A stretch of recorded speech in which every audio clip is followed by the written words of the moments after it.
সবসময় মনে রাখবেন প্রত্যেকটা বিজনেসের টাকা আছে, ইট ইজ ট্রু। আপনি যদি মনে করে থাকেন যে আজকে এই বিজনেস করবো, কালকে এই বিজনেস করবো, এগুলো হয় কেন জানেন? এটা হয় শুধুমাত্র যখন আপনি ফিল করেন আপনার টাকার জন্য বিজনেস করতে আসতেছেন।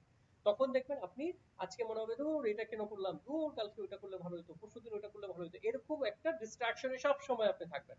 বাট আপনি যখন একটা প্রবলেম আইডেন্টিফাই করে আসবেন যে আমি এই প্রবলেমটা পাইছি, এই প্রবলেমটার কোনো সমাধান বাংলাদেশে এখনো হয় নাই, এবং আপনি যদি সেই সমাধানটা নিয়ে আসতে পারেন, খুব দ্রুত আপনার পক্ষে মার্কেট লিডার হওয়া সহজ। ক্লিয়ার? তো আই বিলিভ আজকে ক্লাসটা আপনাদের কাছে খুবই নতুন, যেহেতু রেকর্ড ভার্সন আপনারা মাত্র দেখতেছেন। আজকে আপনাদের সাথে কোনো সরাসরি আলোচনা নাই, আপনারা যার যার আলোচনা তারা তারা যেটা বুঝছেন বা বুঝেন নাই, আমি আপনাদের রিকোয়েস্ট করব আপনারা দরকার পড়লে 3 মিনিট আগে দেখেন বা 1 মিনিট দেখেন, দেখার পর যতটুকু বুঝছেন কিনা একটা স্লাইড দেখে বুঝছেন কিনা বুঝে তারপরে স্লাইডে যান। যে স্লাইডটা বুঝেন নাই সেটা আবার প্রিভিয়াস করে দেখেন, দেখে আপনি যদি কোনো কোশ্চেন থাকে ফেসবুকে কোশ্চেন করেন, আপনি যদি কোনো মতামত থাকে ফেসবুকে মতামত দেন। আমার মনে হয় এই জিনিসটা খুব মজার হবে। হ্যাঁ, আমরা আগে জুম ক্লাস করেছি, এখন আমরা সরাসরি ওবিএস থেকে ক্লাসটা করলাম, রেকর্ড ভার্সন দিয়ে ক্লাস করলাম। সো বেস্ট অফ লাক, সবাই ভালো থাকেন। আপনারা আজকে আবার নতুন করে সাজান, দেখেন যে এটা কেমন হলো আগের দিনের ক্লাসের। আপনারা যে 6টা কোশ্চেনের উত্তর দিয়েছিলেন সেই 6টা কোশ্চেনে আপনাদের কোনো চেঞ্জ আসতেছে কিনা, যদি আনা সম্ভব হয় আবার চেঞ্জ করেন, নো প্রবলেম।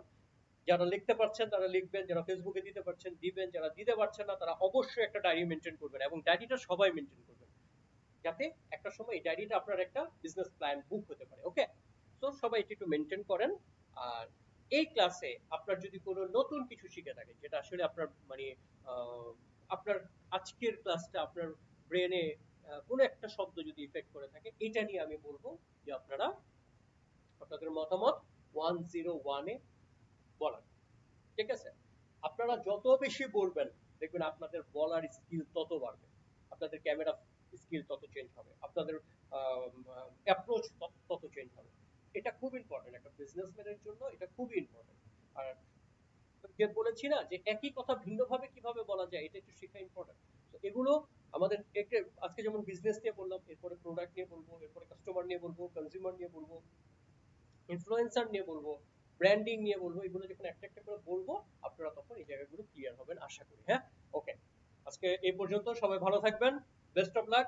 আর যদি কারো কোনো কিছু জানার থাকে অবশ্যই ফেসবুকে জিজ্ঞাসা করবেন, আর যদি মনে করেন না প্রশ্ন লিখে প্রশ্ন করে আপনি মজা পাচ্ছেন না, তাহলে সরাসরি আমাকে ফোন দিবেন।